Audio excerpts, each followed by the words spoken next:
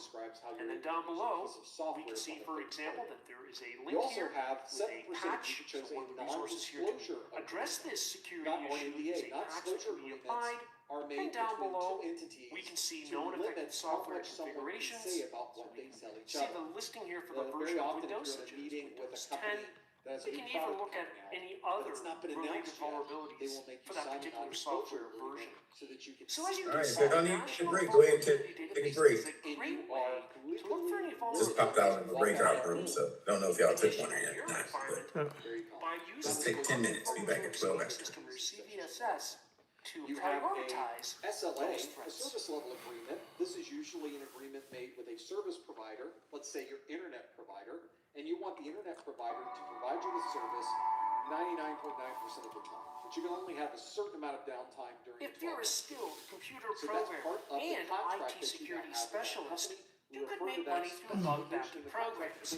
That's not what it's really about. From the perspective of the company paying a bug bounty, it allows them to tighten up the security for their product or service when ethical hackers discover and report these vulnerabilities. Here in my web browser, I'm going to use a search engine to search for, let's say, bug bounty just by itself. And immediately we can see we've got a lot of returned hits. For example, how much do bug bounty hunters make? And it talks about what they could earn annually from bug bounties. However, as we scroll further down, we can also see there are open source bug bounty programs where you can search for specific bug bounty types. Liberty Mutual customized my car insurance, Specific so I only pay for what products I and need. services available from very big name companies. We can simply search them out. So, for example, let's say we search out bug bounty for what you need. Department of Defense. Let's see what we get here. Okay, looks like we've got Department of Defense expands half the Pentagon. At Sprouts, Now remember, this is in the interest of the government agency or company to tighten down their product, service, or website. And there are a lot of details about this. Not all bug bounty programs will pay. I know we're at the top of the hour, but let's Just go back out here and maybe we'll search for bug bounty. Let's say a company like the next question on our list and let's is click on not the one that I Grammarly bug bounty created program for this description, one, where we're going to see, for example, how many reports were resolved. You can see the average bounty used between $150 and $200. Presumably, that's in American currency. And we can see that for critical flaws, the payment could be all the way up to $10,000. However, there are rules of engagement for both parties as we scroll down. Rules for us, in this case for Grammarly, and then rules for you, that would be the ethical hacker and what you're testing and how you're looking for vulnerabilities. We have a lot more details about the rewards and how they will be paid if it's a previously unknown vulnerability that you, the ethical hacker, might have discovered. So it's just something to be aware of. The fact that bug bounties exist for some of the largest companies on the planet, and it's not to be looked at with a suspicious eye, but rather they should be applauded since they are taking active steps to close security problems in their products and services. Let's go through the process of actually looking at a practice exam. I have one that we should step through with a question that's waiting for us. Same rule applies though. Please no answers in the chat room. Please no hints in the chat room. In this course, we've examined security threats, including how IT security technicians can stay up to date with the latest threats. We did this by exploring security, intelligence sources, use of the MITRE ATT&CK knowledge base.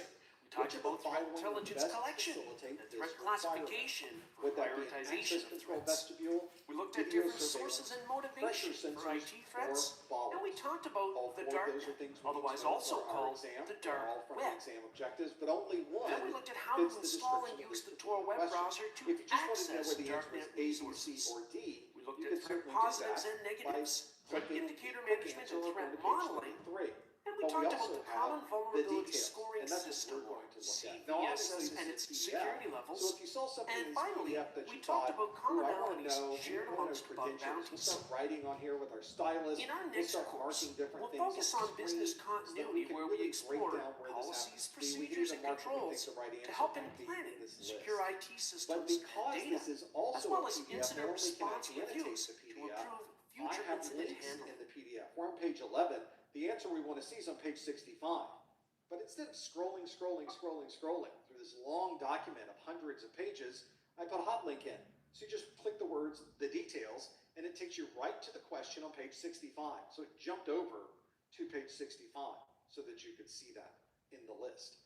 And it shows you the question again, and it says the answer is A, access control vestibule, and I give you a description of why that right answer is indeed right. One of my biggest criticisms of practice exams, well, one of the many criticisms I have of practice exams out on the internet, is that they just don't give you enough information. I often will get a question wrong, and my natural response will be, why did I get that wrong? Why is that question incorrect? A lot of the questions I see on the internet will tell you why the right answer was right, but they almost never tell you why the wrong answer was wrong. And I think that's a really good opportunity to kind of close that learning cycle, that learning loop on those. So if you're ever working through these, one of the things you can do is keep scrolling through, and I document every single incorrect answer that is in this, so that you can go through every answer that's wrong, and now you really understand why I think that's the wrong answer. So if you chose video surveillance, this is why it's not video surveillance. If you chose pressure sensors, this is why it's not pressure sensors. If you chose bollards, I don't know why bollards would be the right answer, but I tell you why it's definitely not the right answer. And so you can finish that loop, you can finish that cycle of learning, and I think that makes a better question. In fact, I'll tell you, if you got the question right, don't forget to read through the wrong answers, because on your exam, it might be a question about bollards, it might be a question about pressure sensors, it might be a question about video surveillance. So that's another nice part of this, is I don't fill it with fake answers or answers that aren't real things. These are answers that come directly from the exam objectives. I think that's the best way to learn. That's the point of these questions. And if you read the question and you have no idea what that question even means, one of the things you can do is at the very bottom of this detailed list, I tell you what section of the exam objectives it came through. In this case, came from objective 1.2. I have a video called Physical Security, where I talk about that, and I have a hot link right there that will take you right to that particular video. And if you have this in a physical form, because I have the exact same practice questions as a physical book, there's QR codes in here. These are QR codes that will not hurt you. These are real QR codes that go to real sites that are trusted. So you can use your phone to watch the video while you're reading the physical book. That's all available in my practice exams. Because this is a PDF, it also has a back button. Did you know your PDF has a back button in it? Mine does. It's right up here at the top. So I can go to the back button, click the back button, and we're now where we started. And we can simply go to the next question that is on our list. Those are my practice exams. Hopefully you found some value there, something that might help you with your studies. If you're looking for something that can help you with practice, this might be a good thing to use. We have specifically written these practice questions to be as close as I can to the same difficulty level, the same tone, the same style, the same voice as actual exam questions. So when you go to the exam, you'll be very comfortable with the cadence and the style of the questions on the exam, even though they are different questions written. Get fresh groceries delivered to your door with Kroger Delivery, proudly serving King Soopers.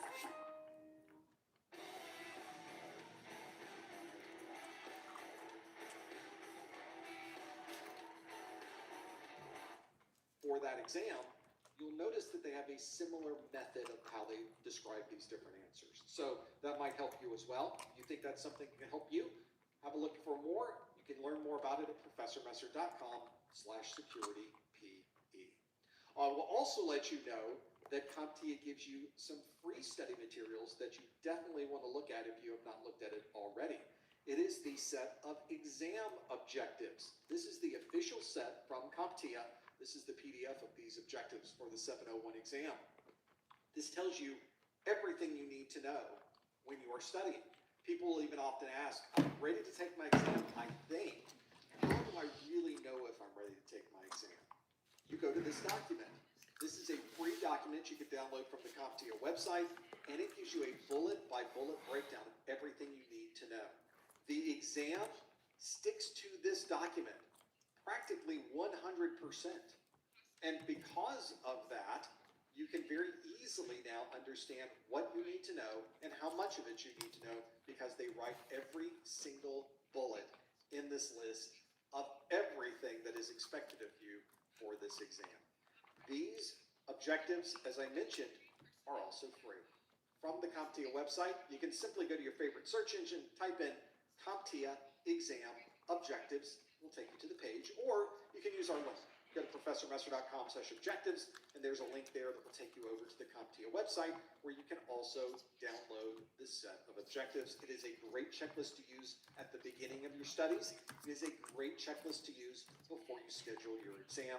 Make sure you take advantage of that. And of course, our entire video course follows this set of exam objectives to the letter. Nothing is left out. It is, as we've always said with our training course is a comprehensive set of courses that provide you with every topic from this set of official exam objectives. We do one of these study groups for Security Plus every month. The next Security Plus study group is currently scheduled for November the 20th. These dates and times can sometimes change, so I would highly recommend, if you're ever going to figure out when the next live event is going to be, head over to our calendar. That's where we always keep an updated list. So although I'm telling you November 20th today, next week I might have to change that date. I try not to, but sometimes life happens. So make sure you check in. We definitely are planning to be here on November the 20th, but if we're not there, you'll know exactly when we will be because I update that calendar immediately as soon as I know something has changed. Go to professormesser.com/calendar and be able to work through it. Should be a pretty good one if you're someone who's working through and trying to break down what those different options might be. Well, we've done over an hour of Q&A at this point, not just Q&A, but really drilling into the answers for these questions so that we can understand those topics. That might be something that is important to you. If you are looking for more information, we have a daily pop quiz question available. You go to professormesser.com/Twitter/Instagram. And of course, if you've not subscribed to our YouTube channel already, we need to take care of that. Make sure you go over to professormesser.com/YouTube and you join the group of us that is subscribed to our YouTube channel. We're not done yet, though. We have our after show coming up. Make sure you stick around for that. Plenty more to go through. Don't forget about our discounted vouchers on our website at professormesser.com/vouchers and our course notes at professormesser.com. Simply use the menu on the website. You can find all of those things from the main menu. Coming up next is our after show. Stay right here. We're not going anywhere. We'll be back 5 seconds after I put the splash screen up. Our after show is where you can ask me questions in the after show. That's something you might want to do. Instead of me asking you all the questions, we can see what questions you might have. You can answer those questions at that same link we had earlier at professormesser.com/QA. Thank you for joining us in this first hour. Stick around for the after show. We'll see what questions you have of me. And thanks again for joining. We will see you next time on the Security Plus Study Group. Okay, let me take a sip of a beverage. One moment. And we'll have to see if you missed today's continuing education credit. You'll have to wait till we're over so you can rewind and go have a look at that and see if it's there. We definitely did mention it. That would be a good one to go through. So now we're in the after show. The after show is where I take your questions. And it's, as I mentioned before, it's the same link. Go to professormesser.com/QA. There's an option there where you can submit a question to me. It's a tab that's right at the top of your screen. You can go there and submit questions. I will see these questions submitted. What matters to post-university people? People who pick post want an online education that works on their schedule, so they can get a degree that can help move their career forward without having to leave the people that matter most behind. Are you a post person? I'm done spending an obscene amount of money on takeout every done. I'm getting back on track with Factor, fresh, never frozen meals and Erica Chefs. This saves us so much time when we're choosing around our toddler. I can get all the nutrition. So at 4 o'clock, what we'll do is we'll get into day 2 slides. How about that? Like protein plus. Start day 2. How you doing out there, Lane? You good? Yeah. Leah, you good? Brian? I can't believe it has taken you this long to get started. Kind of empty in here this afternoon. Everybody's doing something else. On my side. All right.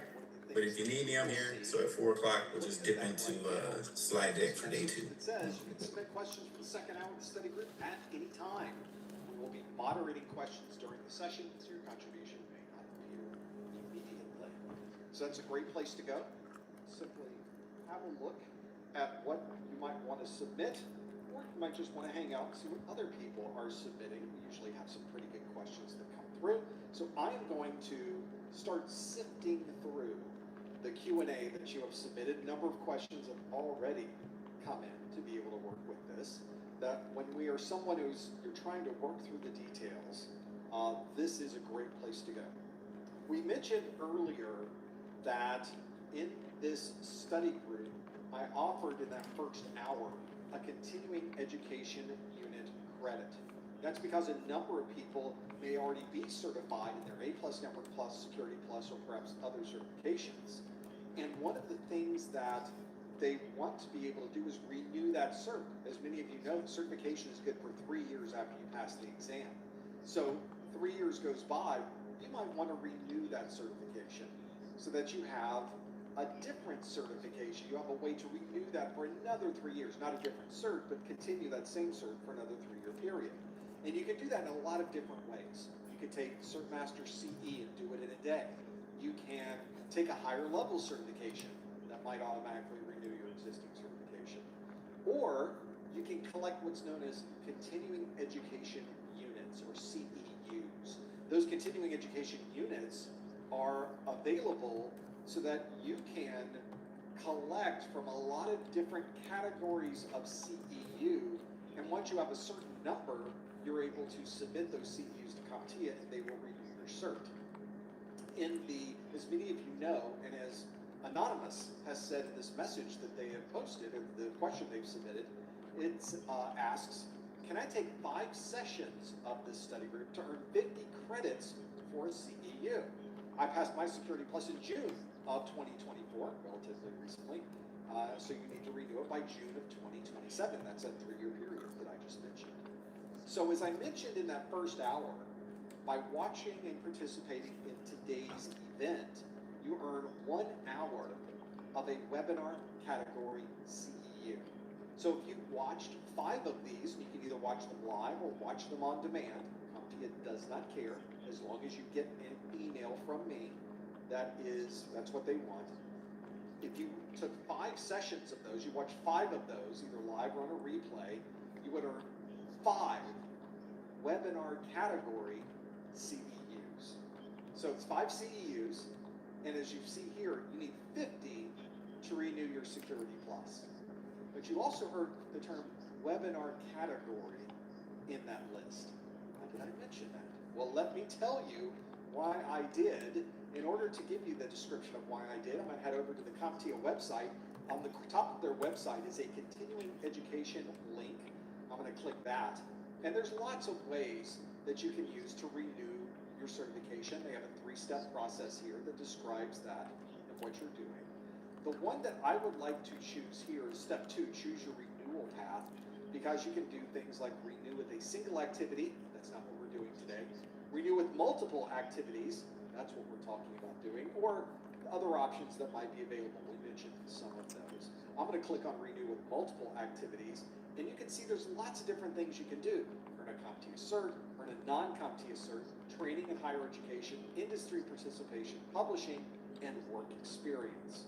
So if we were to drill down, for instance, into training and higher education, there's a chart on this webpage that describes how many CEUs you can earn.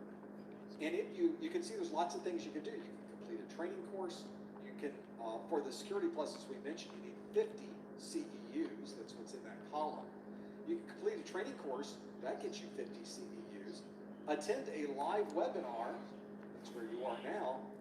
10 CEUs. No, you don't. So in this 3-year renewal period, you can watch 10 of these and earn 10 CEUs.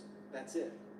That hit the limit as to what CompTIA will allow for a webinar category CEU. And so that's why you can do that and watch 10 of these and submit 10 of those in that same process I mentioned earlier, but you got to get 40 CEUs somewhere else. There's other things you can do. You can get 10 CEUs if you attend a conference. You can get 50 CEUs if you complete a college course. So there's lots of different ways to go through this process. Then they describe how you can submit that CEU and what's important. A lot of different. Don't compromise quality insurance for savings or your time for this ad. Hit that skip button. Or don't. And watch me skip.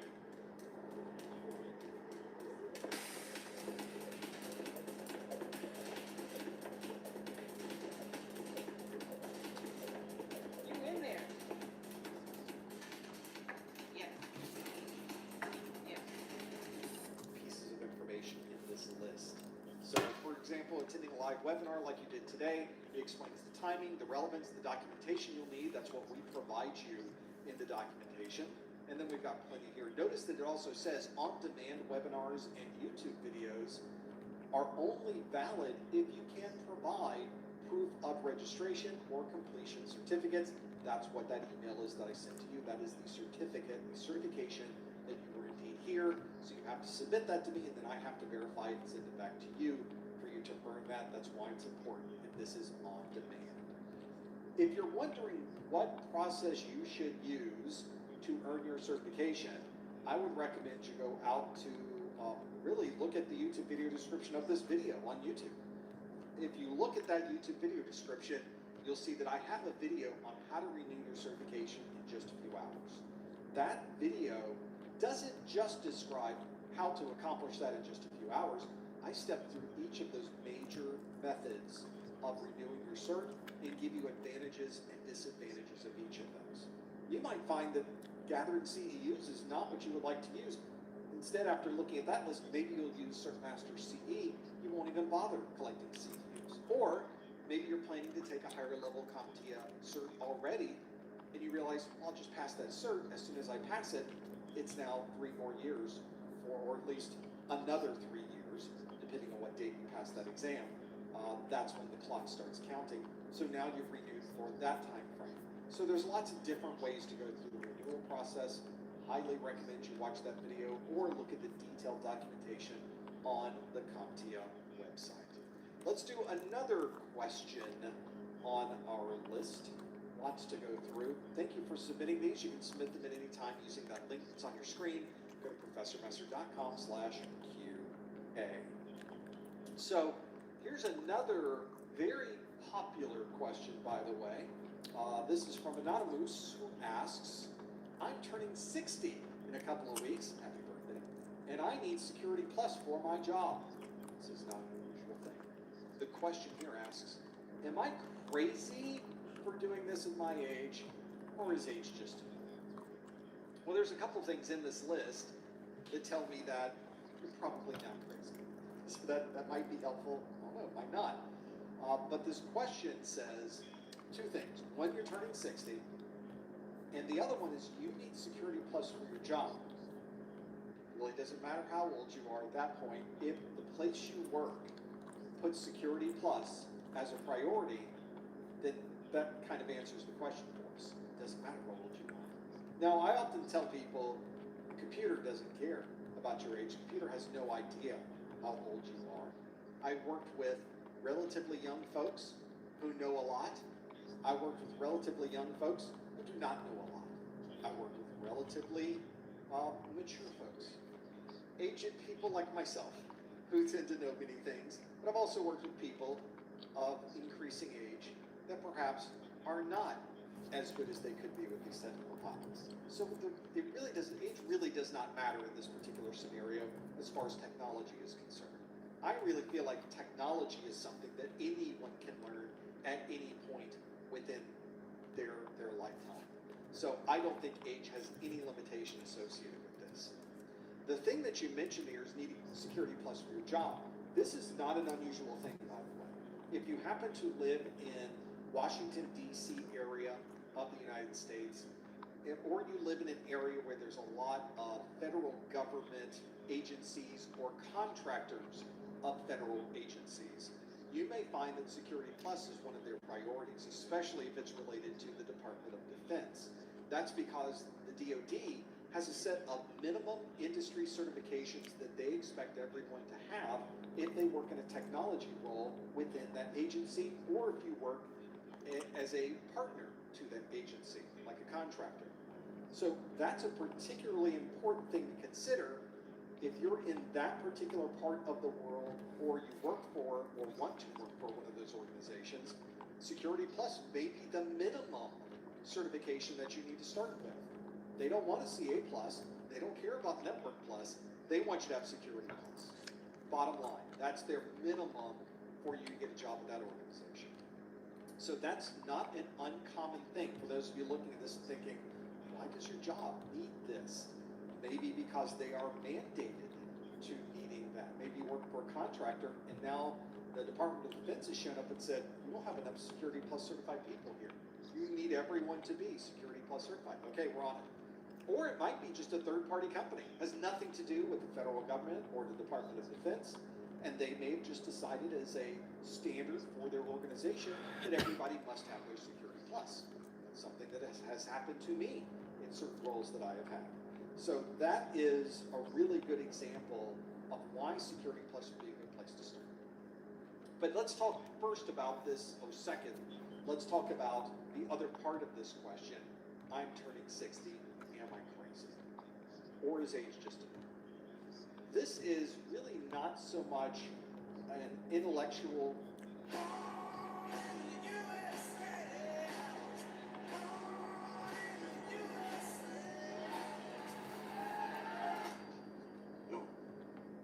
question, because you're absolutely capable of learning and understanding and excelling with these technology topics at any age. It really does not matter. So that's not the issue. It's not a problem from the computer's perspective or the network. These operating systems have no idea how old you are. So that's not a problem.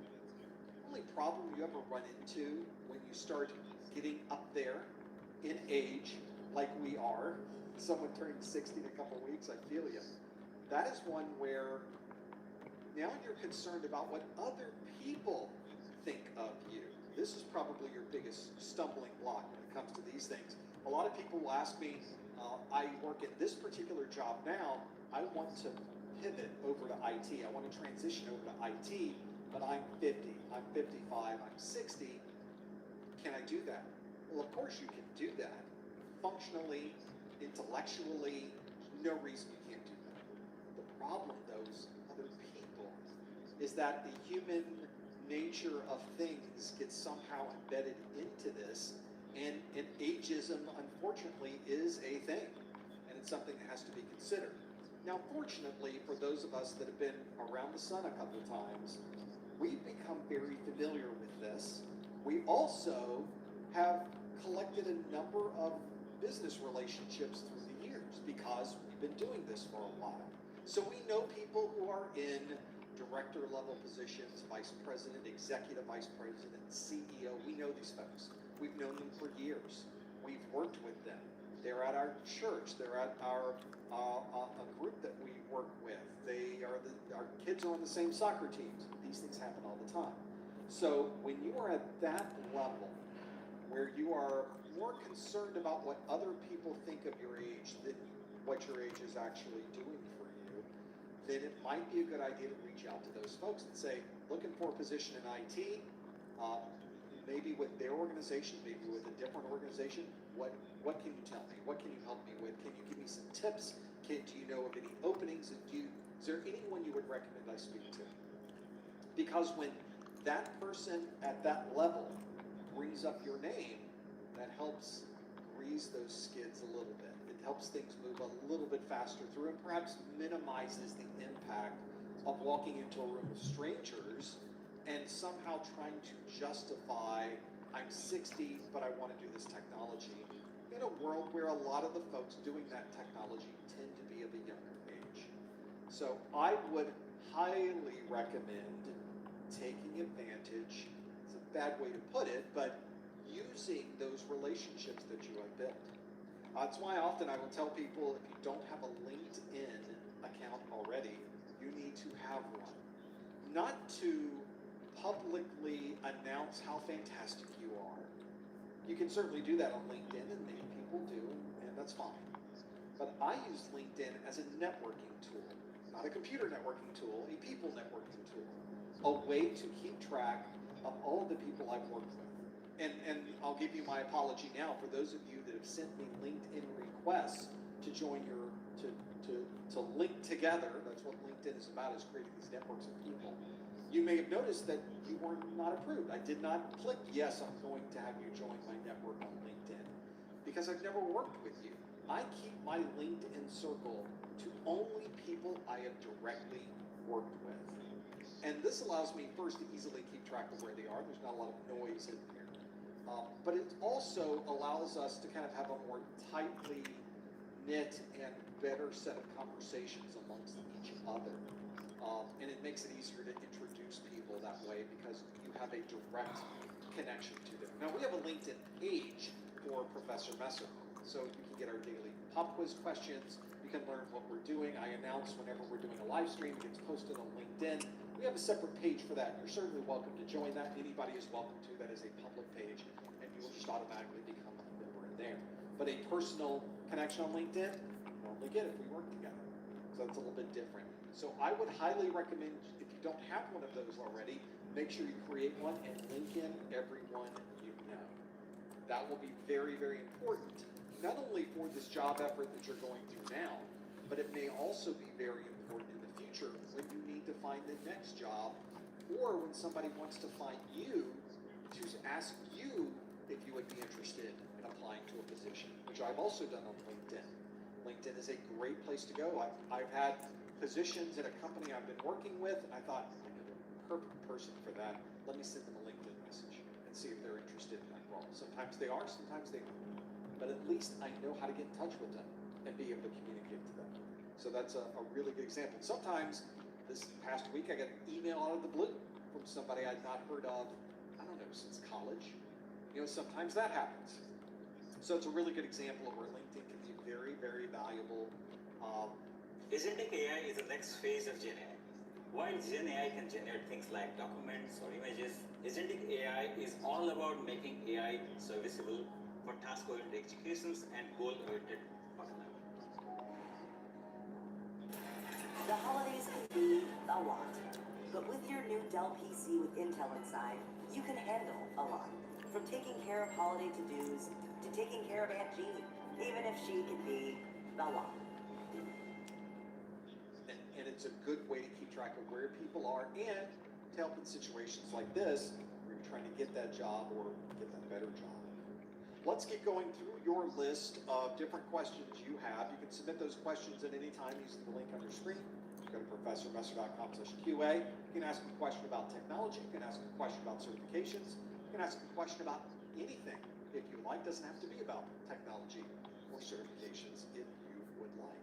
Let's keep going through this list and see what else might be here. I think this is a good one to go through because all of us are in this particular situation, or we will be eventually. And this is from Ruan, who asks, do you have any last-minute tips for me? Because I'm writing my Security Plus tomorrow morning. Here it comes. I'm starting to feel it now. It's starting to get a little tense because we're in the last 24 hours of this. This question I would have preferred you asking about a week prior to the exam, but the same tips really do apply. Yours are just going to be greatly collapsed into a less than 24-hour period. One of the things that I often tell people many, many, many times in these study groups, constantly, and you've heard it already so many times today, is how important those exam objectives are. If you are in that last week, or you're at that point where you think to yourself, I can't study any more of this. I've gone through everything multiple times. I really think I'm ready for the exam, but how do I know if I'm ready for the exam? Did I miss something? Is there a topic that maybe I skipped over? I'm not sure.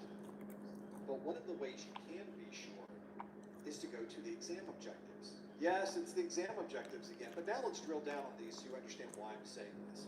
Here's a set of exam objectives. They are downloadable from the CompTIA website. Go to professormesser.com/objectives. Let's have a link to take you over there. It tells you in the exam objectives, let's do this page by page, tells you about the exam, what this exam is about, what you're expected to get out of the certification, tells you about their authorized materials and use policy. I've had people send me messages that say, wait, I read this, and I'm not sure if Professor Messer fits into this. They have a link right here that you can go through their exam policies. They have on their website, you can type in professormesser.com, and it will tell you that's a good place to study from. Or if you type in the URL of a different website that is not authorized, it will tell you is not a good place to study from. So those options are available on the CompTIA website. We also have a list of objectives here. So if you wanted to know how the exam is structured, general security is 12% of the exam, threats, vulnerabilities, and mitigations is 22% of the exam, and so on. So you know exactly how much. The Security Plus tends to be relatively similar in scope. The only two differences are really security operations is 28% and general security is 12%, but everything else is around the 20% range. So about very similar across all those. But look at the detail in the exam objectives. Let's just start at the beginning. Domain 1.0, general security concepts. Section 1.1 is compare and contrast various types of security controls. This begins with categories, which are technical, managerial, operational, and physical, and it concerns control types that are preventive, deterrent, detective, corrective, compensating, and directive. Not detective, but directive. The names they can throw you a little bit. So you need to be able to explain to yourself or someone else what are those different categories and how do they fit into this mix of things. And then at these different control types, what do those different control types mean? And maybe an example of each one. So if you know those, you can check those off. Got it, got it, got it, got it. In fact, this is a PDF. I'm going to use my PDF annotation. We'll choose green as a color. And I can mark out, yep, I know the categories. I got those down. Control types I've got down. You know, one thing I didn't know when I went through this list is compensating. So let's make a note in our annotation that I need to go back and I need to do compensating a little. I need a little bit more on that. So we'll mark that one. But directive and detective, I got both of them. So there's our list. Now we've already gone through that section. Now you know of that section which one of these you need to spend more time on. Now let's go to the next section and we do it all over again. This is summarized fundamental security concepts, and you can go through each one of these bullets and either mark it as green, mark it as red, or maybe mark it as yellow, depending on how you feel about it. That would be a good way to categorize those so that when you're done, you have gone through the 700 plus exam. Welcome back to the strongest connection. With most options, I've been waiting for something special, but it's been buffering. But Underline, our connection is strong and ultra fast. This is gonna last. Underline, local gigabit internet that loves you back. Protect your dreams under our roof. American Family Insurance. Objectives that are in this list, and you now have either a good idea of how much you know about that particular topic or a good idea of how little you know about that particular topic. It is a great checklist to use. It will point you exactly to the objectives that you feel you might be a little bit weak on and give you an opportunity to study those just before walking into the exam. I think that is one of the best things you can do. That's why I mentioned ideally you would be doing this a week before the exam because there's so many objectives that you need to know for the 701 exam. So it's a really good example of where it might be a really good chance. Well, you've got less than a day. So you can go through these in a couple of hours and at least get a feel for different topics that you notice. Hi, I'm Dan LaChance. Cloud computing has become an integral part of IT solutions for individuals and organizations. Securing cloud-based resources is possible only with the knowledge of how cloud computing services are deployed and how they are managed. Let's go through in this course, we'll start by discussing cloud computing deployment models such as public, private clouds, followed by discussing various cloud computing service models.